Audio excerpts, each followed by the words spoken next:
Hola, ¿qué tal? Muy buenos días, buenas tardes, buenas noches, depende de cuándo están revisando este material en la plataforma de YouTube o Educatic. Yo soy Jonathan Luis Domínguez Herrera y esta es la tercera sesión del curso de Teorías de la Significación semestre 2021-2 para alumnos del Sistema de Universidad Abierta de la Facultad de Ciencias Políticas y Sociales. Pues bien, les doy la bienvenida a los asistentes. Tenemos una asistencia de 11 participantes. Gracias por asistir y bueno, les recuerdo que bueno, esta sesión está siendo videograbada, entonces si alguien tiene la inconveniencia de ceder su imagen para registro posterior y revisión posterior del material, pues simplemente puede apagar la cámara, pero pues bueno, esto que no reste la obligación de participar en el momento de las preguntas y las respuestas. Un poco recapitulando lo que habíamos visto, habíamos observado en la parte previa, quizá pues bueno, hubo ahorita un periodo de altas y bajas, ¿no? Para continuar con nuestro curso. Pero pues recapitulando, pues bueno, vimos la primera sesión, las generalidades de lo que es la hermenéutica. El segundo capítulo vimos las dos tradiciones de lo que son las escuelas semióticas, el estructuralismo y el pragmatismo. De alguna manera estamos conectando lo que es la parte este, teórica respecto de las grandes escuelas de significación. Obviamente por el contenido del programa, pues bueno, hemos obviado un poco la parte histórica del inicio y el auge teórico semiótico desde los griegos, la etapa medieval, las etapas premodernas, ¿no? Eh, y nos hemos abocado realmente a la dimensión teórica moderna, ¿no? La dimensión contemporánea, ¿no? Entonces, en este sentido, lo que hemos, bueno, obviamente hemos iniciado nuestro curso en estas tres dimensiones, nos abocaremos más en esta sesión a retomar algunos aspectos generales sobre Charles Sanders Peirce y Charles Morris respecto de la escuela pragmática, ¿no? Vamos a ver un poquito lo que son las categorías en Peirce, de dónde vienen, un poco viendo generalizaciones un poco ahí con Aristóteles y Kant, y pues bueno, hacia dónde tiene que ver estos elementos de lo que son la primeridad, la secundidad y la terceridad. Cerraremos también otra parte de la exposición con lo que es la dimensión teórica de la perspectiva conductista de Morris y luego pasaremos a una sección de preguntas y respuestas, comentarios, ¿no? Espero irme un poco, no dilatarme mucho con la presentación para que tengamos más esta interacción necesaria que se requiere en este tipo de sesiones de asesoría. Para los que van llegando, los que han llegado ahorita un poquito tarde, eh, eh, les, eh, les comento que vayan inscribiéndose en su, bueno, vayan escribiendo su nombre ahí en el chat para tomar la asistencia. Y pues bueno,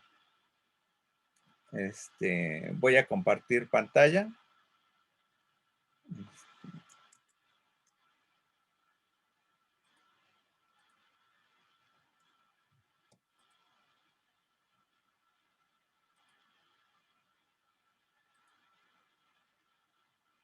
Ver lo que son las categorías en Peirce. Y los objetivos de esta presentación será proveer las generalidades del proyecto de Peirce en cuanto a categorías, determinar la visión triádica de Peirce, un poco de antecedentes. Bueno, es originario de Massachusetts, Peirce.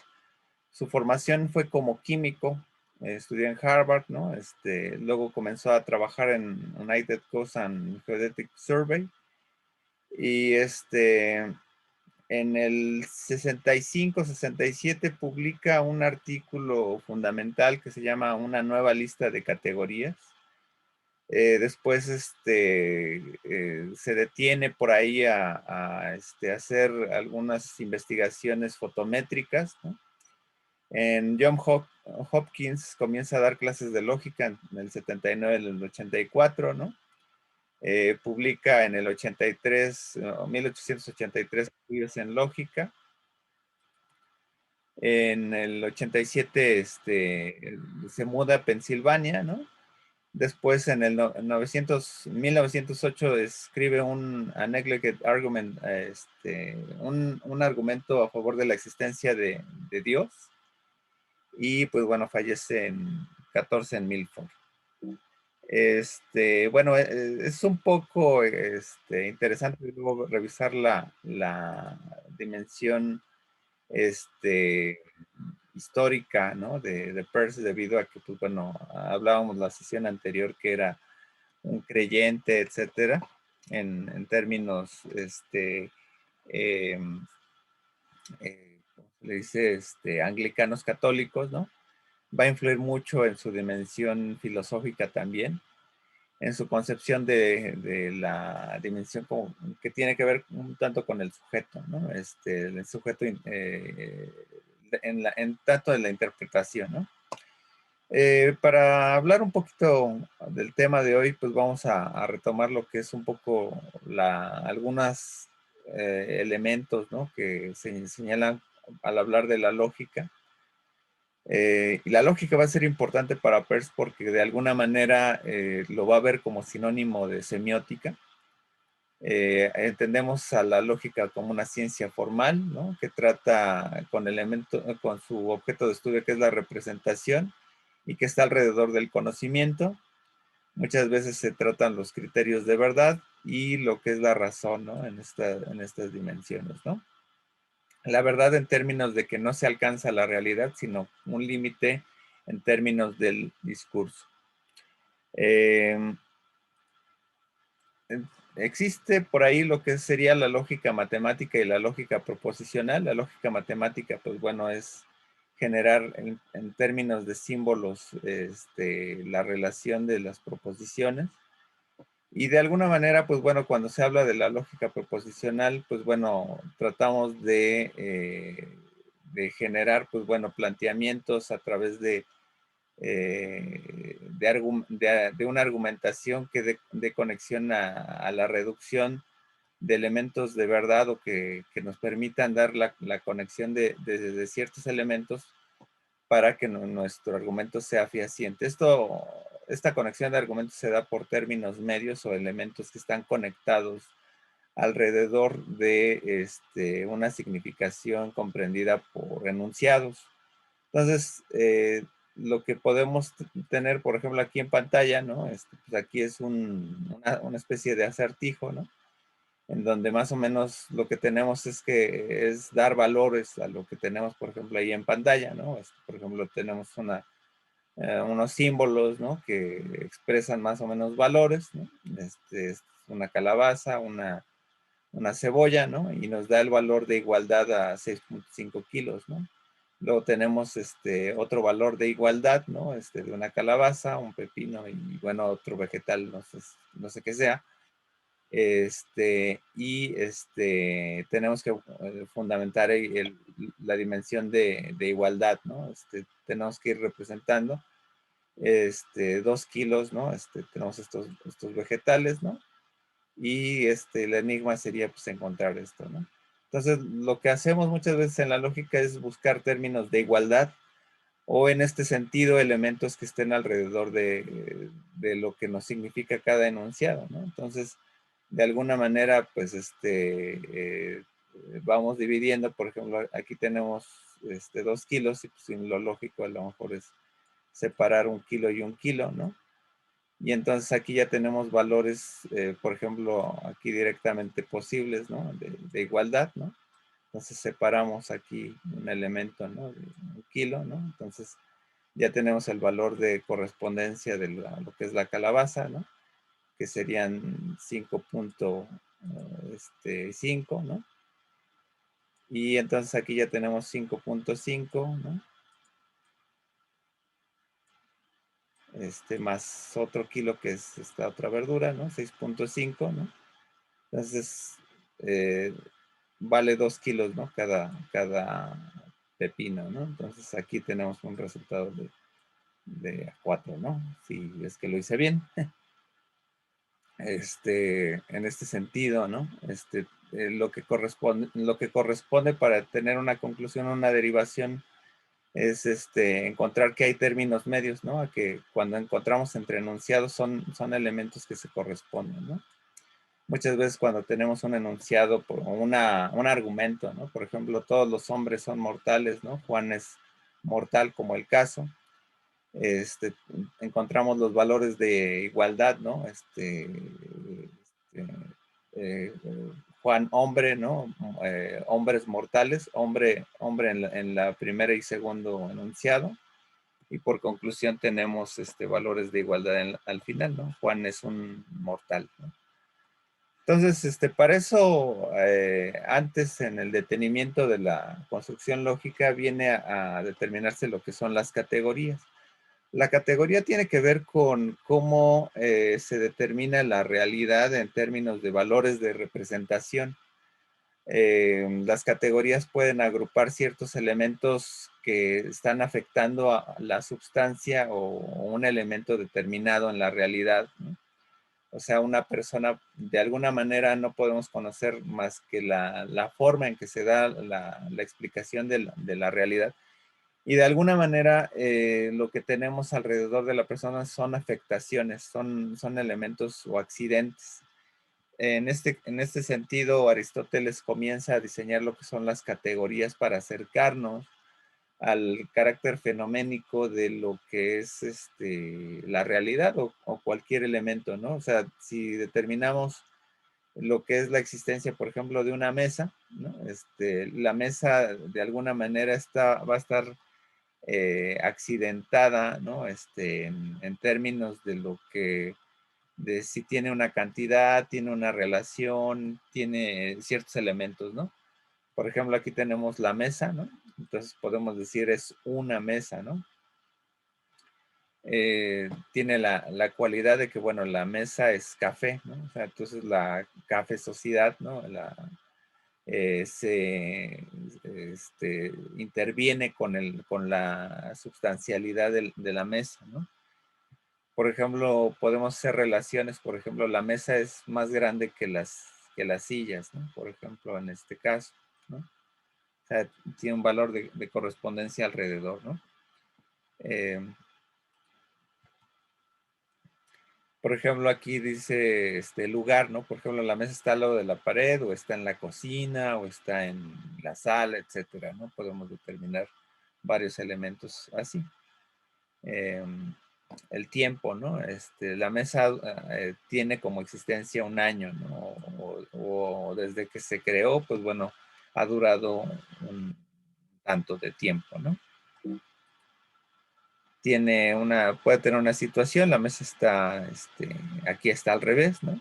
O, bueno, podemos decir, bueno, la mesa está de pie, ¿no? Porque no tenemos la mesa normal, ¿no? Tiene una condición, ¿no? Esa mesa tiene una lámpara, ¿no? Encima, ¿no? O sea, tiene algo que está a su alrededor, ¿no? Puede tener una relación de acción. La pareja usa la mesa, ¿no? Entonces puede tener una condición de acción, ¿no? Alrededor, ¿no? De lo que puede ser el objeto de la mesa. Pasión, que es algo que afecte la mesa, ¿no? Por ejemplo, la mesa está rota, está quebrada, ¿no? Y bueno, esto nos permite dimensionar cómo construimos el mundo a través de estas afecciones que tienen las categorías, ¿no? Después un salto, ¿no? En el tiempo que hacemos, ¿no? Con Emmanuel Kant. Emmanuel Kant también se detuvo a lo que son las categorías en el carácter fenoménico.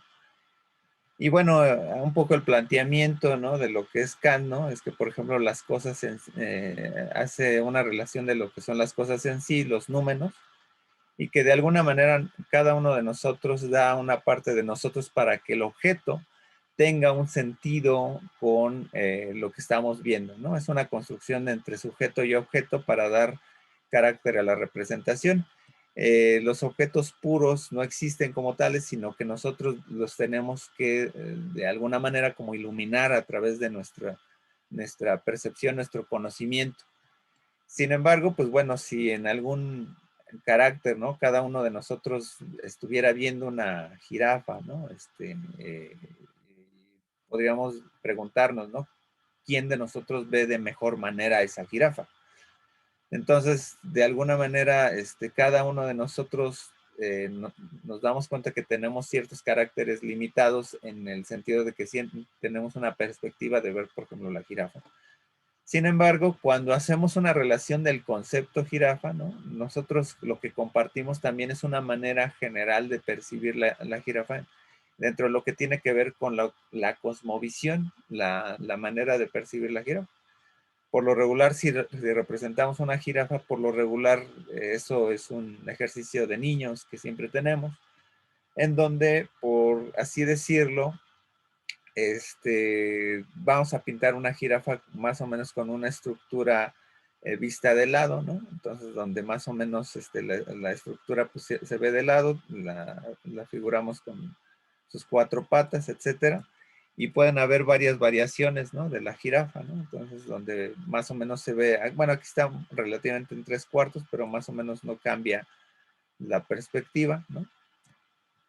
Aquí tenemos otra de lado, ¿no? Aquí no se diferencian las cuatro patas, pero más o menos se ve de lado. Entonces, ¿qué es lo que pasa cuando, por ejemplo, cambiamos el punto de vista, ¿no? Que la mayor parte, pues más o menos se entiende, ¿no? Lo que es eh, la jirafa, ¿no? Desde el punto de vista de lado, ¿no? Pero pues pueden haber otras actividades, ¿no? Aquí ya está muy deformada, ¿no? Esta parece medio surrealista, ¿no? Pero de alguna manera, cuando hacemos la concepción de jirafa o de un elemento de significación, lo que tenemos es un elemento compartido, ¿no? O sea, este carácter visual, más o menos por este carácter aparente, ¿no? De lo que estamos viendo, pues tenemos una concepción de ello, ¿no? En CAD, pues más o menos se refleja lo que son las categorías en 4, que se van a dividir en 3 cada una, ¿no? En lo que eso es la cantidad, la cualidad, la relación y la modalidad, ¿no? Y lo va a ir ejemplificando con ejemplos lógicos, ¿no? Que sean por cantidad si son universales, si son particulares o singulares, ¿no? El que tiene que ver un poco con la relación de la totalidad, todo eso. A es un B, alguna es un B, un solo A es B, ¿no? Que determinaría lo que es la unidad, la pluralidad o la totalidad, ¿no? Los afirmativos, los negativos o los indefinidos, ¿no? Que es un poco darle su carácter positivo o negativo sobre las afirmaciones. A es B, A no es B, A es no B, ¿no? Que implicarían la dimensión de la realidad, la negación y la limitación. Ya si son por relación que sean categóricos, ¿no? Igualar, por ejemplo, A es B, ¿no? Hipotéticos, y ahí ya hacemos una relación de causalidad, ¿no? O si C es D, A es B, ¿no? Ya es una condición categórica hipotética, ¿no? En relación de lo que es posible, ¿no? Que tendría que ver con causa-efecto, ¿no? Y la disyunción si A es o es B o es C, ¿no? Y por modalidad, si son problemáticos, ¿no? Que si A es posiblemente B, asertóricos, si A es realmente B, o apodícticos, ¿no? A es necesariamente B. Esto, pues bueno, lo va determinando en lo que son ejemplificaciones con enunciados lógicos, pero es una manera en la cual se acerca a determinar más o menos las categorías, ¿no?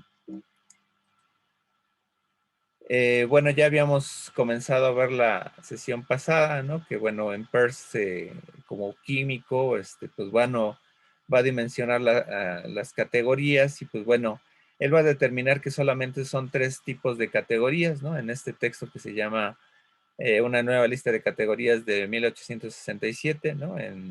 Publicado en Proceedings of American Academy of Art of Science, volumen 7, y que pues bueno, de alguna manera, pues tenemos aquí lo que es un elemento, ¿no? Que se conecta con otro y a otro, ¿no? Porque en los procesos de significación o de construcción significativa vamos encontrando elementos posibles de significación, ¿no? Por ejemplo, si yo veo un árbol, ¿no? Hacia afuera, ¿no? En la ventana, pues yo lo puedo significar como, bueno, es un árbol con a lo mejor es un árbol de ricino, ¿no? Tiene ciertas características, etcétera, ¿no? Y pues bueno, cuando conceptualizo, por ejemplo, el ricino, pues bueno, puedo determinar, bueno, con ese árbol se hace un aceite, etcétera, ¿no? O puedo decir es un árbol que da sombra, ¿no? Entonces lo puedo significar en estructuras más complejas o más elementales, ¿no? Entonces aquí lo que implica, ¿no? La relación de todo lo que está en la mente, todo lo que tenemos en la mente dice que son ideas, ¿no? O fanerones. Y todo lo que tenemos en la mente lo vamos deconstruyendo como si fueran compuestos químicos. Entonces hay una relación determinada como si fueran valencias. Como bien saben, por ejemplo, si tenemos un compuesto de agua, ¿no? Entonces tenemos dos moléculas de hidrógeno con una de oxígeno. Este, eh, de acuerdo a la valencia que tiene el oxígeno, se van mezclando, se van uniendo, ¿no? Las otras moléculas. Perdón. Entonces, lo que pasa más o menos es que cuando establecemos una relación de explicación con un objeto, más o menos van a haber una relación de valencias. Eh, a cada característica que se le agrega a una sustancia, ¿no? Va a tener una posibilidad de una dimensión de valencia, ¿no? Por ejemplo, yo aquí tengo un enunciado que determina que la estufa es negra. El carácter de valor que se le está aplicando es negra, tiene un valor monádico, o sea, tiene una valencia de 1, ¿no? Entonces, va a tener un valor consecutivo a lo que es la estufa, ¿no?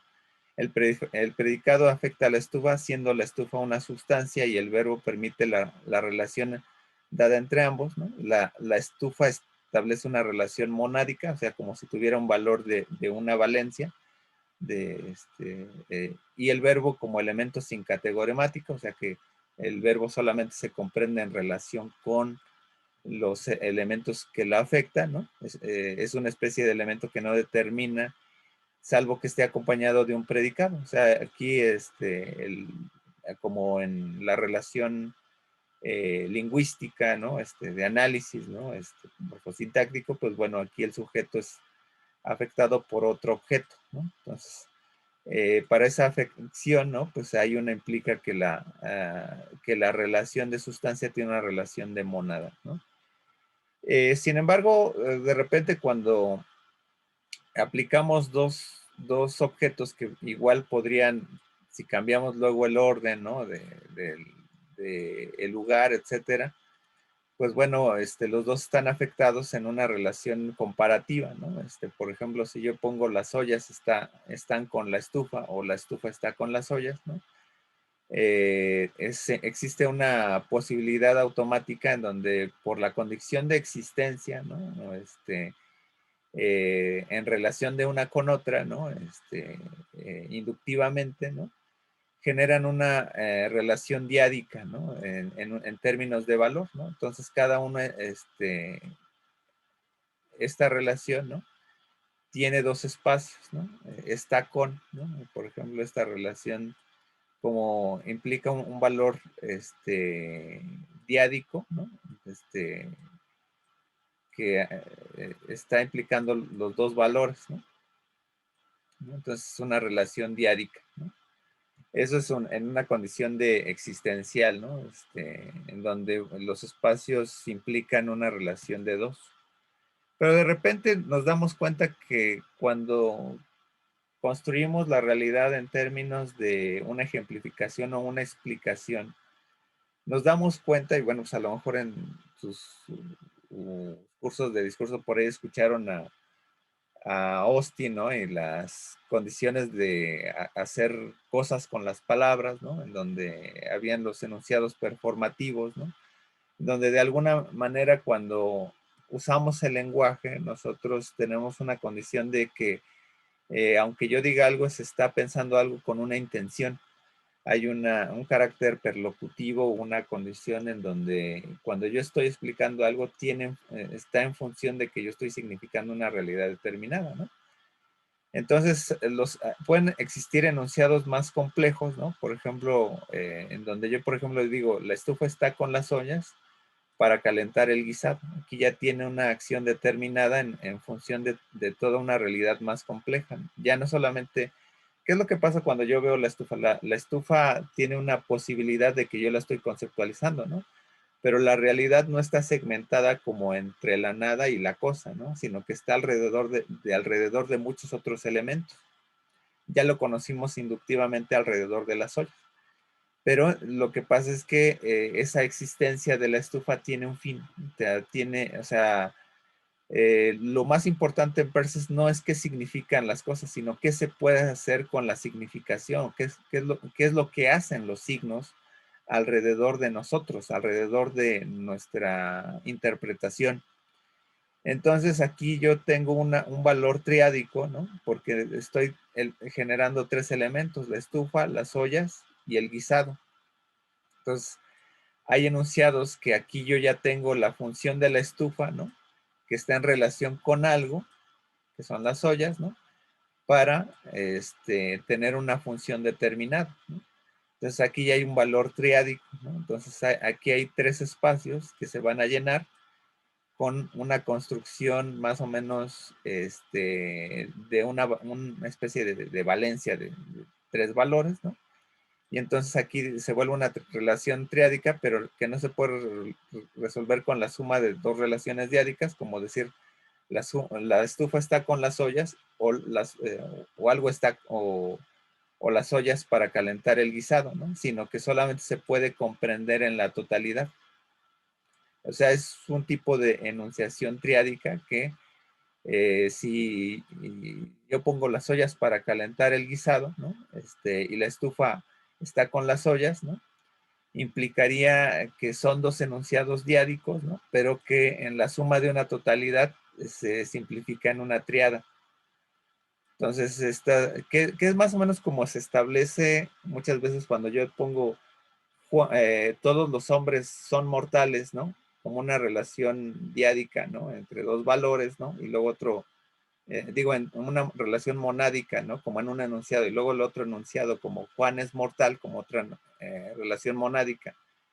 Esa relación cuando yo cierro por términos medios, ¿no? Los valores mortal, relación con más bien el término medio, ¿no? De hombre y hombre en los dos enunciados, hombres inmortales y Juan es hombre, ¿no?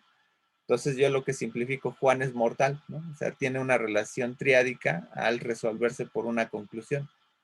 Entonces, eso es lo que pasa cuando estamos afectando elementos categóricos o elementos sustanciales más que nada, ¿no? Con las categorías, ¿no? Entonces, lo que trata de decir Peirce es que una sustancia va a ser afectada dependiendo más o menos los valores con los cuales se le esté afectando. O sea, no el carácter de la cosa que esté afectando, sino el valor de la relación. En este sentido, Peirce establece tres modos de relación: una primaria que implica una cualidad, una segunda como correlato de hecho y una tercera que implica una generalidad. Aquí es donde se deriva lo que es la primeridad, la secundidad y la terceridad. La primeridad es una abducción, o sea, una posibilidad, o sea, un modo de conocer como hipótesis. La secundidad es como una inducción, ¿no? Es una relación de conocimiento eh, este, con experiencia, ¿no? Y la terceridad es como deducción, ¿no? Es como un carácter generalizado, ¿no? En la primeridad se da la cosa como el presente, ¿no? O sea, cuando nosotros, es como la música, ¿no? Nosotros la sentimos, ¿no?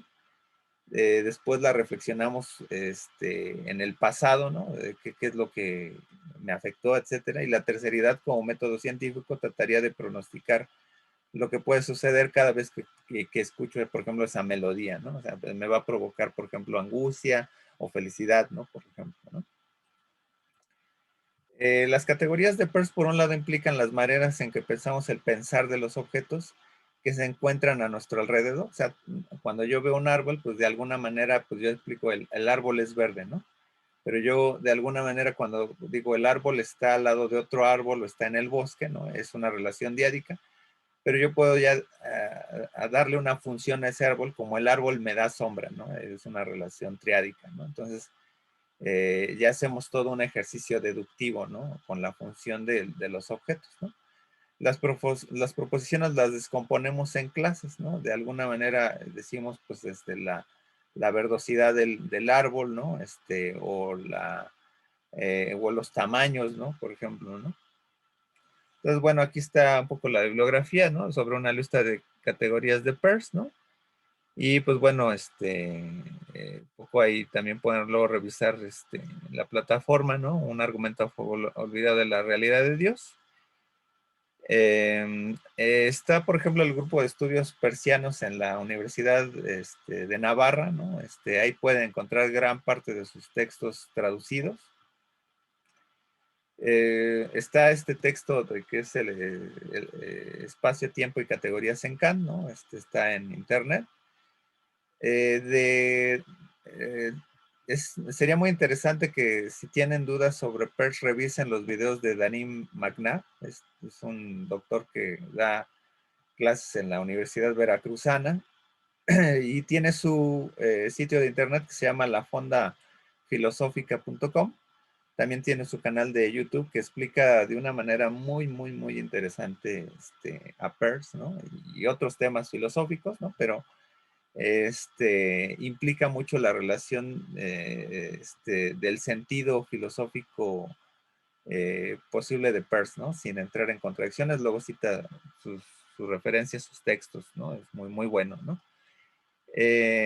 Voy a compartir nada más otra presentación que tiene que ver con el cambio que esta presentación va a ser pequeña, que es sobre Morris, ¿no? Vamos tratando de aprovechar el tiempo debido a que tenemos pocas sesiones, pues tengo que hacer esto, si no, pues voy a compartir nuevamente pantalla y vamos a ver la diferencia, qué es lo que pasa con Morris, ¿no? Que es un lector, ¿no? Un intérprete de los textos de Peirce, ¿no? Desde otro tipo de perspectiva, ¿no? Sería ubicar su trascendencia, ¿no? Desde la semiótica en Morris, ¿no? Precisarlos sobre Morris, pues su perspectiva semiótica conductista y conocer las divisiones formales de la semiótica. Tras la obra de Peirce, pues varios autores siguieron el camino del pragmatismo, entre ellos William James, James Dewey, Charles Morris. Es importante señalar que fue un proceso paulatino que derivó de las interpretaciones del sabio de Cambridge. De algún modo, los modelos mentalistas lógicos pasaron al orden de la psicología y corrientes positivistas. Es importante señalar que Peirce, aunque derivaba del campo de la ciencia, fue un antipositivista en el sentido más pragmático posible, porque el positivismo, pues de alguna manera trata de predecir o establecer las cosas más o menos de una manera fija, ¿no? Y de algún modo, de manera fija, pues lo que se intenta hacer con el pensamiento es que nosotros tratemos de cambiarlo, ¿no? O tratemos de elaborar nuevos paradigmas, ¿no? Eso es un carácter que tiene la ciencia por lo general, ¿no? Generar nuevas interpretaciones, nuevas explicaciones, etcétera, ¿no? ¿Qué es lo que pasa cuando, pues bueno, llega William James y William James retoma mucho las colaboraciones, bueno, o las explicaciones de Peirce y funda lo que es el pragmatismo como una manera de conocimiento? Sin embargo, pues de alguna manera esto se conectaba mucho con la psicología, ¿no? Y en la psicología, pues más o menos se comenzaron a dar como cierto tipo de explicaciones, ¿no? En términos de alguna manera con relación con la conducta, ¿no? En favor un poco de William James, pues lo que se trataba de determinar, bueno, pues es que en lo pragmático los valores, ¿no? Por ejemplo, William James pues, también era un creyente, ¿no? Y pues más allá de determinar, por ejemplo, si el origen de la vida tendría que ver con el alma o con una condición material, pues lo que determinaba es que había un elemento en la psicología inmaterial que sería la psique, ¿no? De alguna manera, ¿no? Entonces, lo importante a determinar que ese valor intangible, pues de alguna manera era un elemento categórico funcional.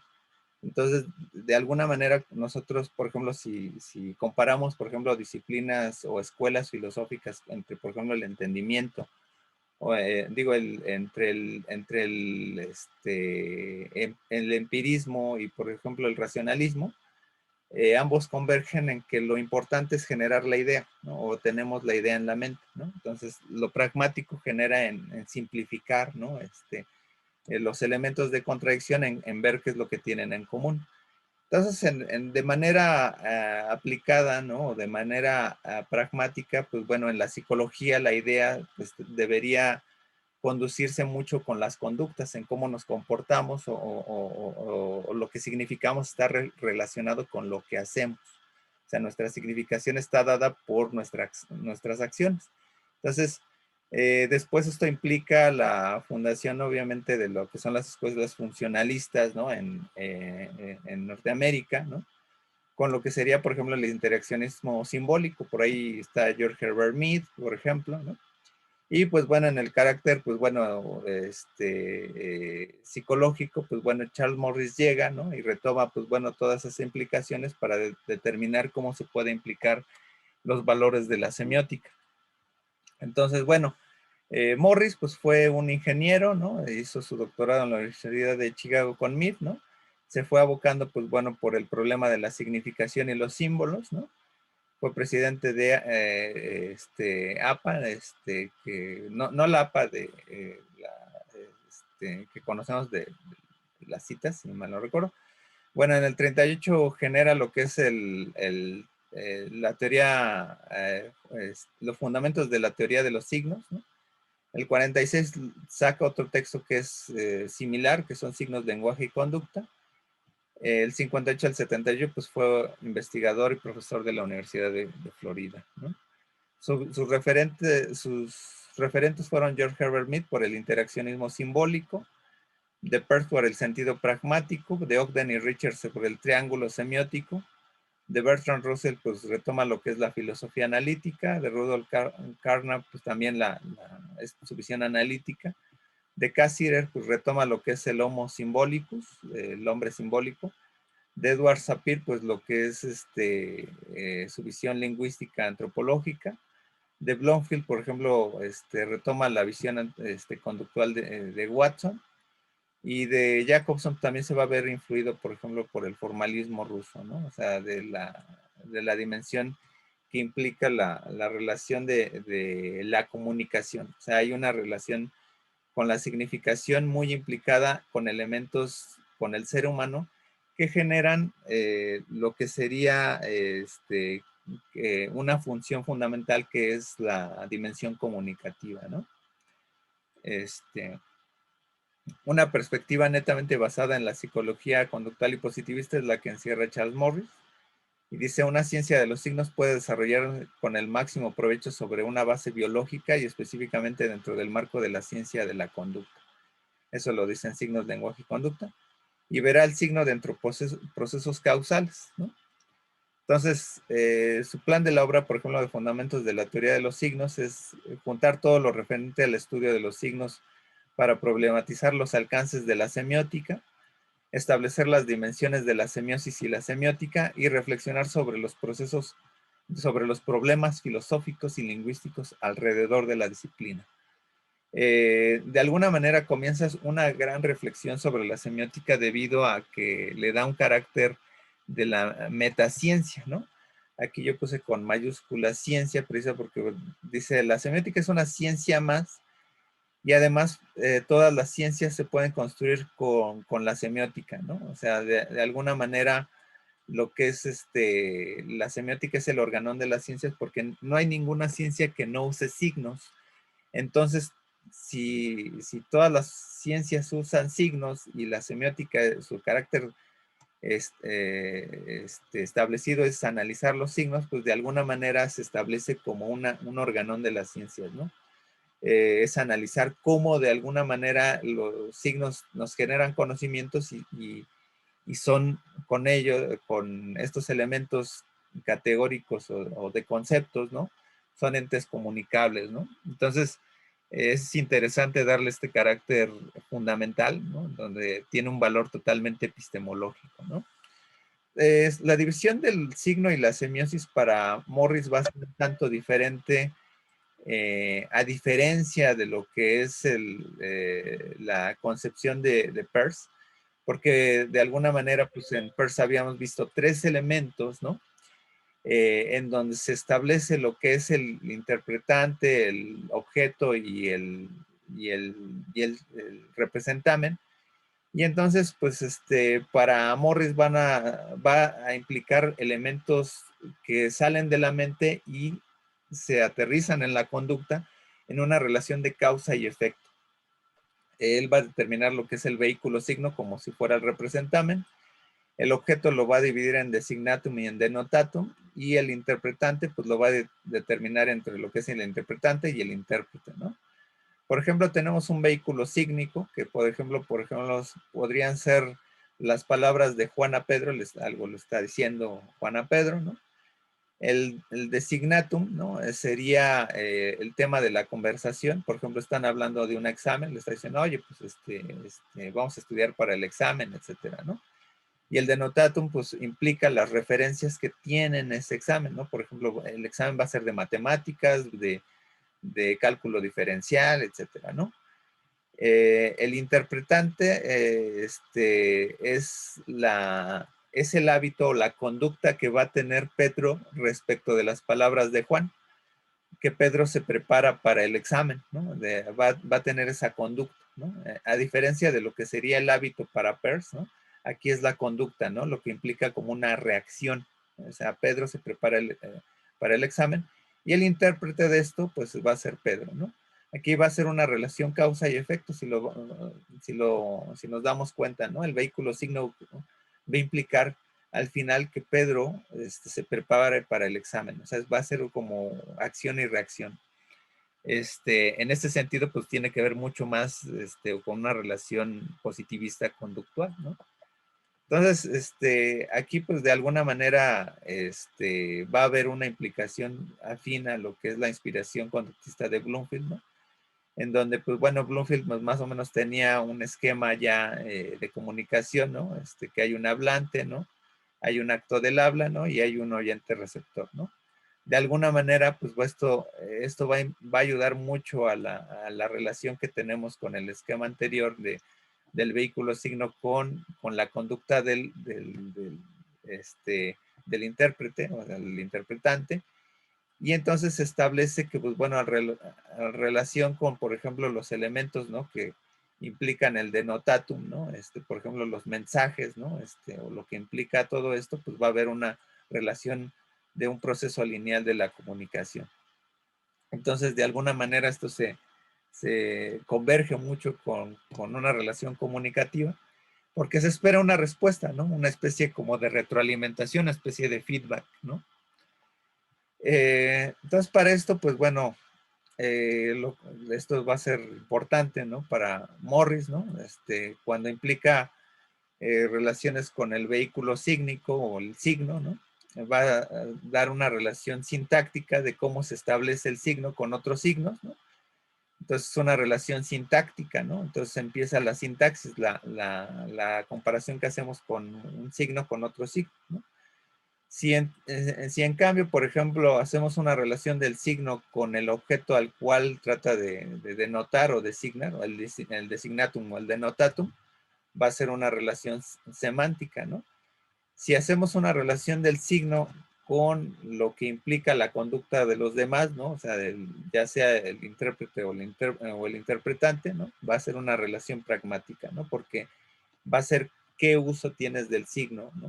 En este sentido, ¿no? Entonces, va a ser puede ser en la sintaxis una implicación, en la semántica una designación, o en la pragmática lo que es una expresión, ¿no? Entonces, estas son dimensiones de la semiótica, a diferencia de lo que Peirce veía, que era el famoso trivium, que era la gramática, la lógica y la retórica, pues para Morris va a ser lo que es la sintáctica, la semántica y la pragmática.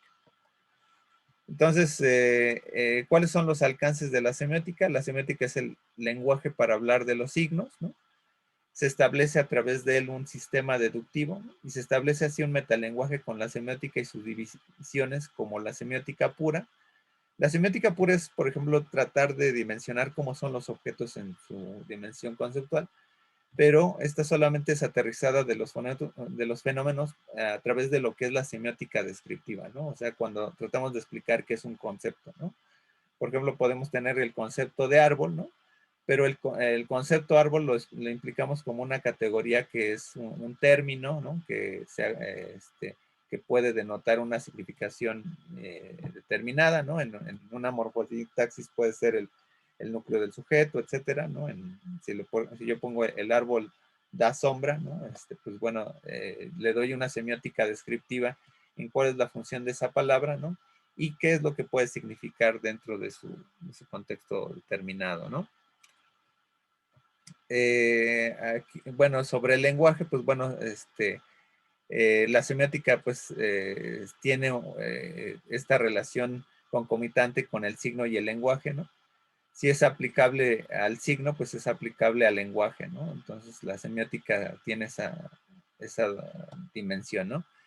Sí, lenguaje, pues bueno, es lo que determina Morris, ¿no? Ahí en su texto, ¿no? Es un sistema de signos interconectados, tiene una estructura sintáctica de tal clase que de entre sus combinaciones permisibles de signos, algunas pueden funcionar como afirmaciones y como vehículos signos de tal tipo que pueden ser comunes a una serie de intérpretes, ¿no?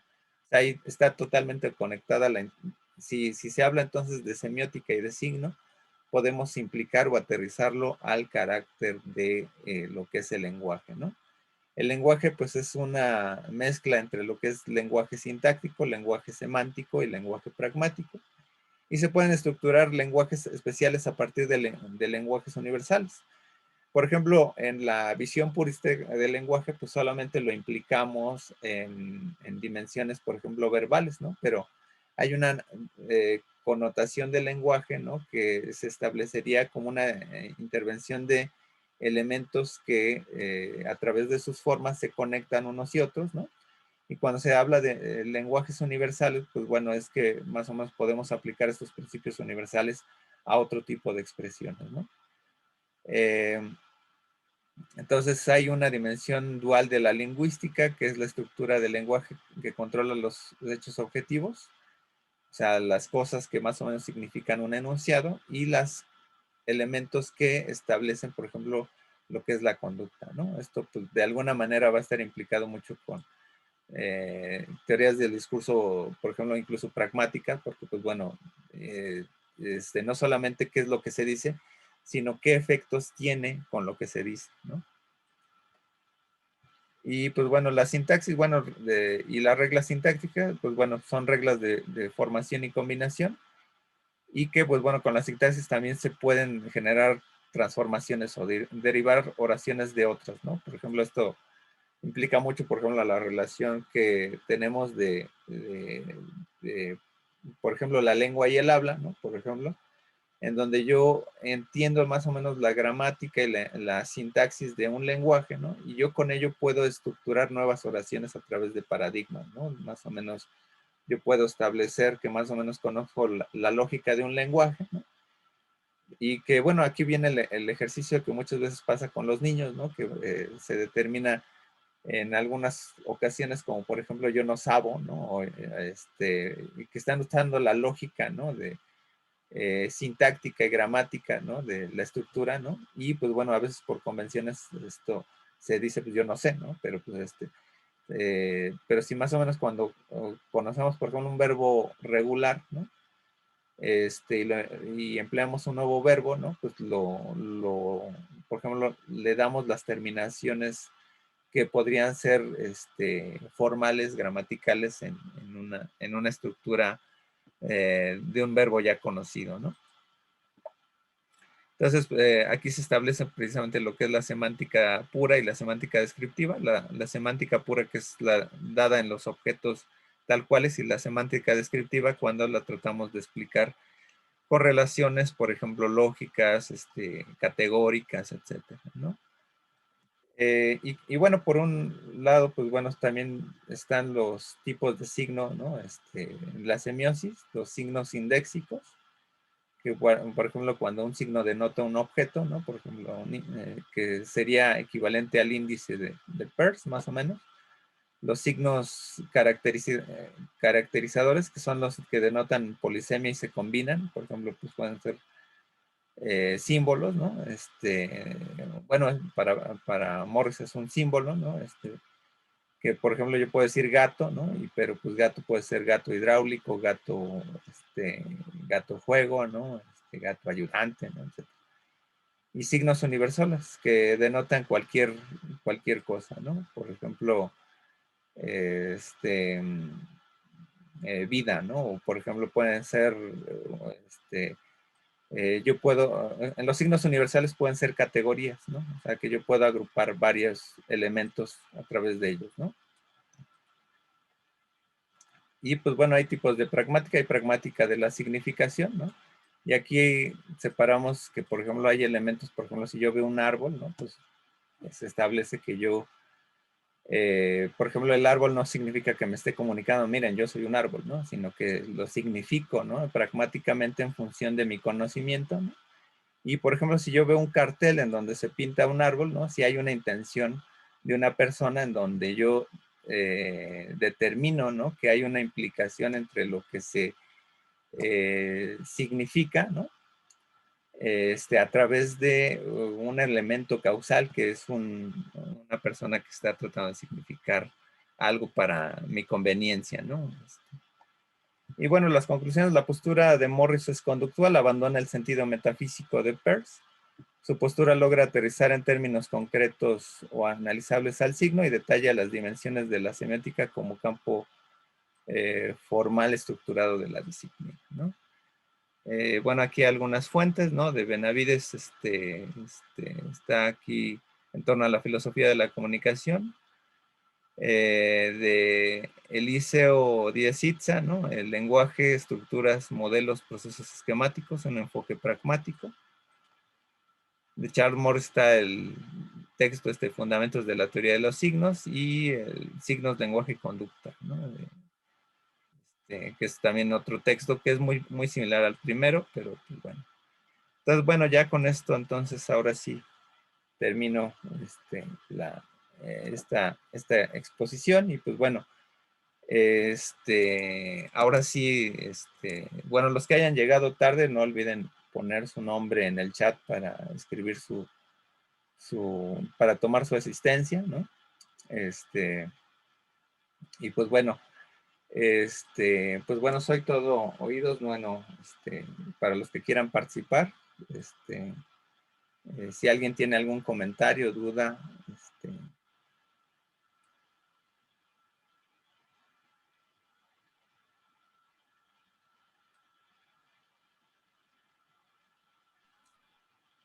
Sí, profesor, bueno, además de que es bueno, un tema que considero interesante por la cuestión de que por el tipo de comunicación en la cual nosotros estamos inmersos y que de cierta manera el lenguaje, bueno, como construcción social es parte de nosotros, a mí me surgió una duda, que en comparación, por ejemplo, cuando hay una combinación de signos que pueden tener un diferente significado, por ejemplo, de una cultura a otra. A ver, ¿Qué es lo que, cómo se podría llevar a la teoría? cuando vemos una diferencia de signos entre una cultura y otra, o sea, ahí, por ejemplo, aquí en esta parte, pues obviamente, si yo lo trato de bajar con Morris, ¿no? Pues obviamente genera cierto tipo de conductas diferentes, ¿no? Entonces también, de alguna manera, ¿no? Lo que se traza más o menos es que cada sociedad tiene conductas diferentes, ¿no? Entonces lo que se analizaría pues son esta serie de conductas. No hemos visto todavía esta parte porque, bueno, está como para la sesión 7, ¿no? Y entonces, más o menos se ve lo que es la semiósfera, ¿no? Que es más o menos cuando se aterriza lo que es la semiología de la cultura o el signo de en la cultura, ¿no? Entonces, lo que sucede aquí es que hay una dimensión viable, ¿no? Entre lo que es cuáles son las acciones que generan, por ejemplo, una significación determinada con relación al entorno, ¿no? Ahí lo que los rusos, por ejemplo, bueno, de Yuri Lotman, ¿no? Pues establece más o menos cuál es la relación que tiene, por ejemplo, un signo, ¿no? Por ejemplo, en una misma cultura incluso hay divergencias. Por ejemplo, podemos decir los tacos, ¿no? Los tacos del norte, los tacos del centro del país, ¿no? Los tacos del norte usan tortilla de harina de trigo, ¿no? Y los del centro, ¿no? Pues usan el maíz. Y hay derivaciones, ¿no? Por ejemplo, ¿no? Y hay fracciones límite, ¿no? Donde, por ejemplo, se establecería, por ejemplo, que la sintaxis de ese signo, ¿no? Pues puede cambiar respecto del entorno, ¿no? Por ejemplo, si tienes harina de trigo, ¿no? En este sentido, ¿no?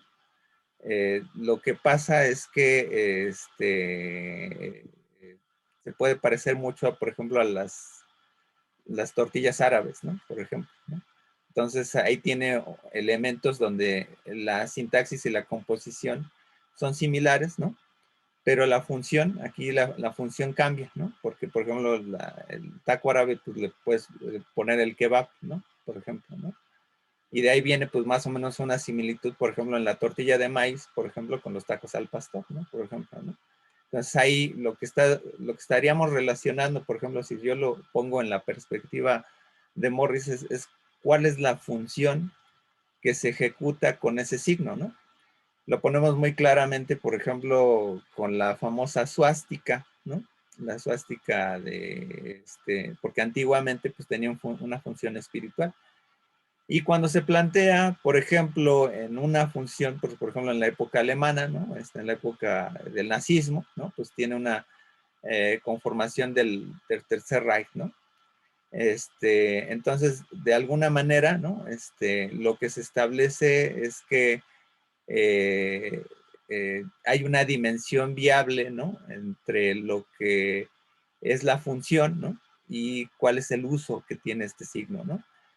En Peirce, pues más o menos, si lo vemos desde la óptica de Peirce, lo que implica más o menos la cultura, más o menos sería la convención en el símbolo. Por ejemplo, aquí viene una paradoja bien interesante, ¿no? En la dimensión de los conceptos, ¿no? Para Saussure, ¿no? Dentro de la escuela eh, estructuralista, ¿no? Él desdeñaba el concepto de símbolo porque decía que símbolo puede ser suplantado por otro, y etcétera, ¿no? En cambio, para Peirce el símbolo, dice, es un signo en función de una ley, ¿no? Y se establece en términos de eh, eh, que se está determinando, ¿no? A través de una convención. Y por ejemplo, la palabra escrita, ¿no? Cuando tenemos una grafía determinada, ¿no? Este, eh, para Peirce, un símbolo sería una palabra, ¿no? Porque más o menos si la entendemos o si vemos la grafía, es una convención, ¿no? A contraposición de que, pues bueno, por ejemplo, en una cultura, por ejemplo, hispanohablante, pues más o menos va a tener esta función determinada lo que es el carácter de valor significante, ¿no? Entonces, pero en el símbolo de Peirce, pues más o menos la palabra, pues depende del idioma, pues la vas a entender de acuerdo a las grafías, ¿no? Entonces, lo que pasa, por ejemplo, con el símbolo es que agrupa, ¿no? Una convención más o menos relativamente social, ¿no? O sea, va a haber por un carácter deductivo, pues uno va a establecer, bueno, sí le entiendo este carácter, ¿no? Y sí lo entiendo de acuerdo a esta dimensión. Hay algo interesante que, bueno, aquí no hemos mencionado mucho en la semiótica, pero a veces la hermenéutica sí lo toma, que es el contexto. En la semiótica se establece el contexto ya dentro del signo, ¿no? O el contexto se da a través de la suma de signos, ¿no? En cambio, en la dimensión de concepción hermenéutica, por ejemplo, el contexto habría que interpretar el signo de acuerdo al contexto, ¿no? O sea, como que sería comparar lo que está afuera, ¿no? Para el semiótico, en dado caso, sintácticamente, pues hace una relación intrínseca con el signo, con otros signos, ¿no? Hay una cuestión similar ahí o afín. Pero en términos culturales tendríamos que hacer el comparativo, ¿no? De qué es lo que hace cada signo, ¿no? Respecto de lo social. O sea, y sobre todo en lo social, lo que tendríamos que estudiar más, si estamos en el vínculo del símbolo, estaríamos también en el vínculo de la terceridad. Y si hablamos de terceridad, también estaríamos hablando de lo que es el interpretante. El interpretante pues genera hábitos, ¿no? Hábitos en términos de Morris, conductas, ¿no? Entonces, eh, por ejemplo, hay tres tipos de interpretante, ¿no? El interpretante inmediato, el interpretante dinámico y el interpretante final. Si yo, por ejemplo, no sé, supongamos, ¿no? Ejemplo posible. Va el chavito disfrazado de Harry Potter, ¿no? Va a visitar a su tía de un contexto, ¿no? Muy, ¿cómo se le dice? Muy conservador, ¿no? Y va a decir, no, pues el interpretante dinámico es que no ve al niño que está disfrazado, sino en su interpretante dinámico está diciendo que está haciendo brujería, ¿no? Entonces le va a quemar sus libros de Harry Potter, ¿no? En un contexto ahí. Por ejemplo, lo que pasó en Guadalajara, que quemaban libros de Harry Potter, ¿no? Y el interpretante final, pues depende ahí cuál sería el hábito, ¿no? O sea, si lo veo en Guadalajara, pues se va a interpretar como una condición de este mismo signo, ¿no? Pues a lo mejor se ve como, de acuerdo al hábito, pues a lo mejor como algo que va en contra de las tradiciones cristianas, ¿no? Si yo lo veo en un ámbito más moderno, dices, pues es simplemente un símbolo de la literatura, ¿no? Entonces, ahí es donde nosotros, respecto del interpretante, hacemos variaciones del mismo elemento sígnico, ¿no? Entonces, esas son las variaciones que hacemos. Bueno, no sé si contesté más o menos o te acerqué un poquito más a esta conexión con lo social, ¿no? Sí, Ok, sí, muchas gracias. muy bien, buena pregunta, Bruno. ¿Alguien más? Ok, tenemos no he revisado el chat, de hecho, estoy checando aquí preguntas. Bueno, espero que Alfredo Valencia, bueno, Alfredo Valencia te tengo conectado. O sea, el problema es que a lo mejor tú no le has dado aceptar en el micrófono, quizá, ¿no? Porque dice que tiene fallas ahí con sala de espera, ¿no? Pero bueno. Dice María Huerta, ¿no? Yo tengo una duda acerca del enfoque de cada uno de los autores que hemos visto, Peirce, Saussure y Morris. Según yo, Peirce es pragmático, Saussure es estructuralista y Morris conductista. ¿Estoy en lo correcto? Sí, sí, o sea, precisamente lo que estamos viendo pues son una especie de derivaciones, ¿no? A Morris se le ubica mucho dentro de la escuela pragmática por una especie de clasificación. Si los clasificáramos, pues bueno, en términos de tradiciones de pensamiento, ¿no? Entendiendo las tradiciones de pensamiento como cuatro, ¿no? Positivismo, realismo causal, hermenéutica e interaccionismo o asociacionismo, ¿no? Por ejemplo, la dinámica estructuralista, ¿no? Viene de una tradición más o menos positivista, ¿no? En términos de cuantificar la palabra, cuantificar el objeto de estudio. Y pues más o menos ustedes vieron en teoría desde el discurso que pues más o menos depende, más o menos la estructura formal del discurso, pues más o menos se establecería la dimensión posible, ¿no? Entre lo que está escrito, ¿no? Y lo que es posible a señalar, ¿no? Dentro del propio discurso. O sea, cada vez si yo analizo el discurso, ¿no? Escrito, ¿no? Más o menos en una dimensión viable de análisis, ¿no? Pues tengo una unidad fija, ¿no? Es cuantitativo, ¿no? El análisis. Y pues más o menos una de las máximas es que todo discurso hay muchas veces en que puede tener elementos de más escritos, ¿no? Entonces lo que buscamos es lo más esencial del escrito para poder determinar qué es lo que significa, ¿no? Entonces, ese significado está en función de los caracteres inmanentes dentro del discurso que yo le dé una conexión con la significación, ¿no? Si yo lo conecto en las líneas, estas uppers con las líneas de tradición del pensamiento, pues bueno, está en el interaccionismo o en la visión asociacionista, porque bueno, tiene una visión quanti-quali, ¿no? Cuantitativa y cualitativa, debido a que lo cualitativo, pues fundamentalmente es el pensamiento, ¿no? Pero el pensamiento regularmente está aterrizado en los hábitos, ¿no? En qué es lo que afecta, ¿no? Es como muchas veces se dice, ¿no? Las distancias se miden de aquí a acá, pero antes de ello, ¿no? Están aquí, ¿no? Están en la mente, ¿no? O sea, antes de que yo proyecte, por ejemplo, desarrolle un proyecto, el proyecto debe estar en la mente, ¿no? Entonces, nos vamos hacia el futuro, ¿no? O sea, por ejemplo, yo puedo determinar que, por ejemplo, en 15 minutos, pues, por ejemplo, se acabe la clase, ¿no? Y ustedes cambian de sesión, se conectan a otra clase, ¿no? Y que puedo predeterminar o pronosticar que eso puede ser posible, ¿no? Sin yo haberlo vivido, ¿no? Entonces, hay una especie de viaje al futuro en términos de la mente, ¿no? Y de hecho muchas veces se usó por ahí hace unos 15 años, ¿no? Cuando estaba de moda un libro que se llamaba El Secreto, en donde, por ejemplo, dices, bueno, ¿qué quieres de Navidad, no? Pues dices, pues quiero un suéter, ¿no?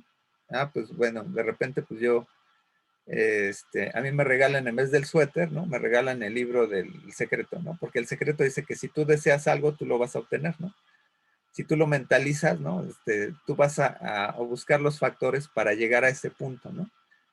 De hecho, los libros estos de superación personal y etcétera, de filosofía de Sambors, ¿no? Que te encuentras por ahí, es la visión más pobre de lo que es el pragmatismo, ¿no?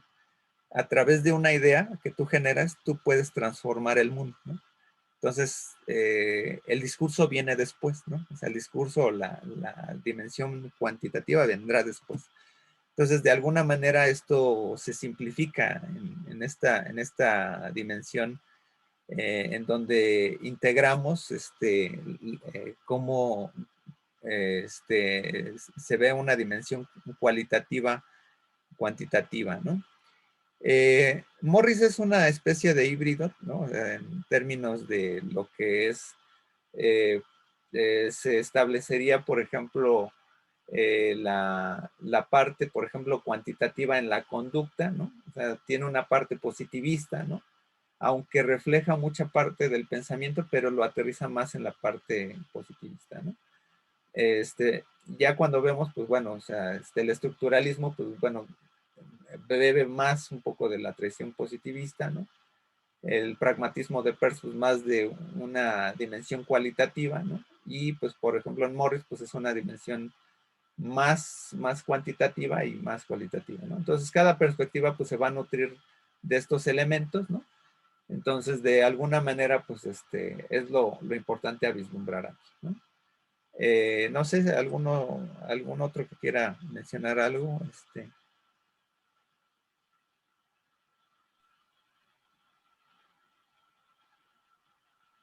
Eh,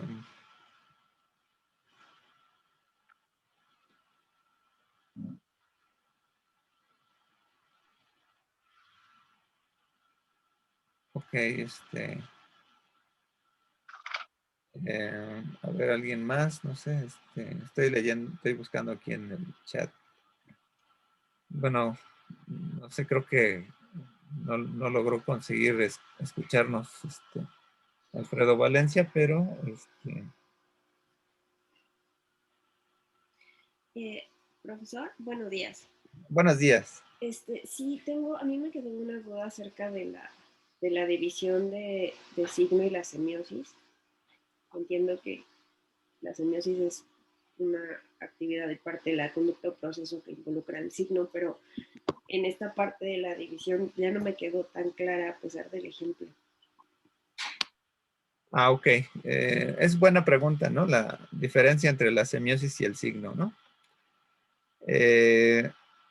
Obviamente para Peirce se va a establecer una dimensión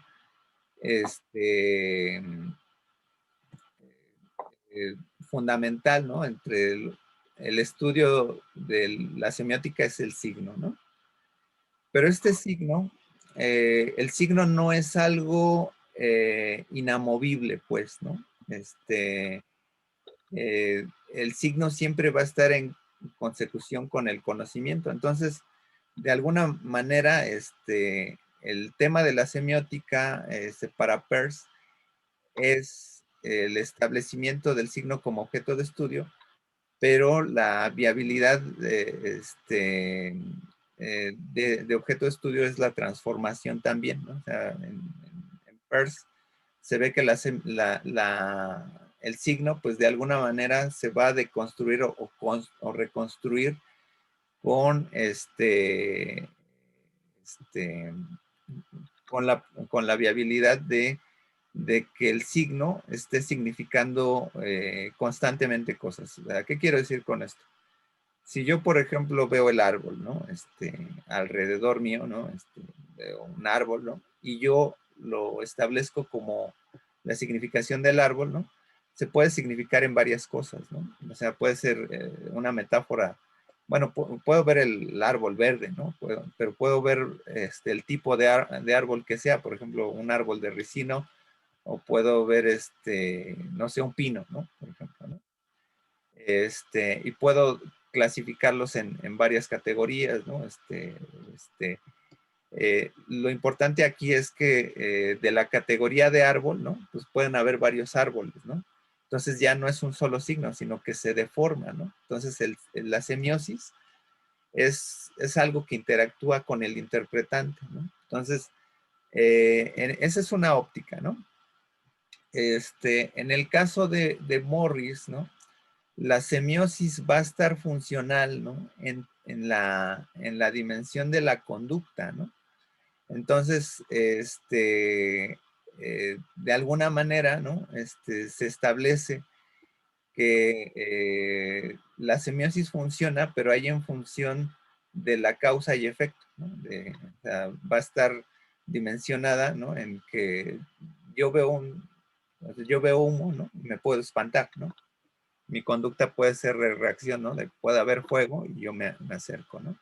Entonces, el signo también es fundamental para Morris, pero el signo está dimensionado en la conducta, es una perspectiva diferente. O sea, el objeto de estudio está en una misma perspectiva, ¿no? En cada perspectiva es diferente, ¿no? En el caso, por ejemplo, de Saussure, ¿no? Se ve el signo, pero se ve el signo lingüístico, ¿no? Es un signo específico de la comunicación verbal que tenemos, ¿no? Eso va a ser específico. Entonces, más o menos, obviamente, pues quien mete más ruido, pues es obviamente Peirce, porque pues mete al signo conectado con la semiosis, ¿no? Entonces, es como interactúa. En el caso de Saussure, pues interactúa solamente en lo lingüístico, ¿no? Vamos a ver en la clase posterior que veamos la tradición estructuralista, ¿no? Como, por ejemplo, con James Loewe y con Roland Barthes se establece otra dimensión viable, ¿no? Dentro de la metáfora del signo lingüístico, vinculado con otros elementos de significación que pueden ser ya elementos discursivos como lo visual o de alguna manera ya se va a ver de otra manera diferente, ¿no? Entonces, esa es como la perspectiva, o sea, más bien hay que darle como su apellido de signo en cada perspectiva, ¿no?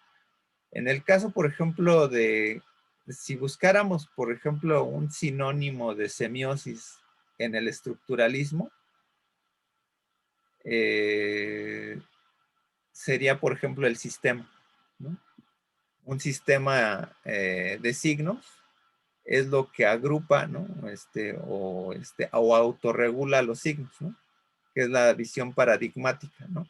Más o menos que yo pueda hacer esas categorías y derivarlas, ¿no? En el caso de Peirce, pues lo que es la semiosis es que nosotros la derivamos en función del tiempo, ¿no? En el caso del estructuralismo, pues se ve en un tiempo fijo sincrónico, y en el caso de Peirce se ve en un aspecto diacrónico, ¿no? Pero en términos, pues son términos similares, pero hay que ajustarlos de acuerdo a cada autor, ¿no? Muy bien, bueno, no sé si te Ok. aclaré. Sí, sí, sí, sí. Muchas gracias, profesor. Ok. ¿Alguien más?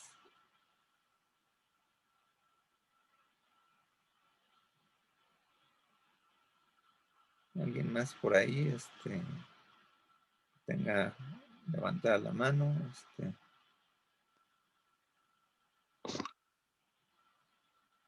Comentarios, no sé, bueno, ¿sí? ¿Alguien más?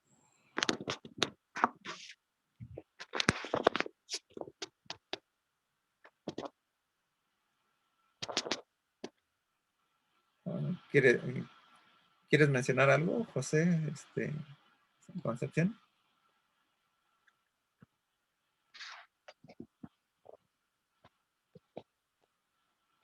Se escucha ahí tu micrófono. No sé si quieras decir algo. Buenos días, profesor. Sí, estaba, según lo que estaba usted diciendo, entonces para Peirce es el establecimiento del signo como objeto de estudio. Y decía usted que en este caso Saussure es quien tiene más amplio prácticamente en la cuestión lingüística, ¿no? Ok, sí, son dos perspectivas diferentes, ¿no? Obviamente, en Peirce, lo que pasa es, en Saussure la perspectiva es muy pequeña, más bien en términos de la circunscribe solamente a lo lingüístico, ¿no? En Peirce, pues lo expande, ¿no? A una dimensión todavía mayor, ¿no? En términos de que se analicen, pues, toda la magnitud de los signos, ¿no? Y pues que de alguna manera, pues, pudieran estar dimensionados en el corpus del conocimiento, ¿no? Entonces son perspectivas diferentes, ¿no? En ambos se establece el signo, pero pues obviamente en el caso de Saussure, pues el apellido es el signo lingüístico, y en el caso de Peirce, pues es la variedad de todos los signos en función de que para que existan los signos tienen que ser relacionados con el sujeto cognoscente, ¿no? O sea, por eso un poquito el choro que vi un poco mareador ahí con la relación de las categorías de Aristóteles y las categorías de Kant, porque pues bueno, tienen una relación entre la cognición, ¿no? con los objetos, ¿no? No hay objeto representado no hay representación si no hay una relación de sujeto y objeto, ¿no? Y creo que, por ejemplo, aquí es importante que vayan diferenciando, ¿no? El estructuralismo de Saussure estudiará más o menos lo que es el discurso, y el pragmatismo de Peirce y también Morris, pues más bien el pensamiento, ¿no? Eso es lo que tendríamos ahí que ir acotando, ¿no? Bueno, pues ya estamos sobre tiempo, entonces pues pues les agradezco a todos, ¿no? Que se hayan conectado, ¿no? Que de alguna manera, pues bueno, esta tercera sesión. No olviden, por ejemplo, que por ahí creo que había confusión, sobre todo en los compañeros nuevos que se están integrando al curso, que las primeras dos tareas, la tarea 1 y tarea 2, pues bueno, se entregaron en la segunda sesión, más o menos. Todavía tuvieron un delay para que pudieran subirlo a plataforma. La tarea 3, ¿no? Pues hoy sería el día ideal en que se sube, ¿no? Obviamente, no sé si ahí tenga tiempo de chance todavía para entregarse, ¿no? Entonces, para que vayan al día y que no se atrasen, ¿no? Sobre todo con las actividades. Veo muy afluida la participación en los foros, me da gusto, porque, bueno, eso también se cuenta para la calificación. Entonces, pues bueno, sin más, pues les agradezco, pues, su atención, ¿no? Agradezco, pues, bueno, su asistencia. Entonces, pues, bueno, esta fue la tercera videoasesoría del semestre 2021-2 para teorías de la significación. Y pues bueno, nos vemos hasta la próxima y pues bueno, mucho ánimo y pues bueno, cualquier cosa, pues bueno, ahí me tardo un poco en responderlo con los correos, pero los respondo, ¿no? Entonces, muchas gracias por su atención y pues bueno, mucho ánimo para su siguiente clase, ¿no? Hasta luego y hasta la próxima. Gracias, profe. Hasta La luego. próxima, profesor. Hasta luego y Gracias, buen buen fin día de a semana a todos. todos. Gracias, Gracias. buen día. Igual.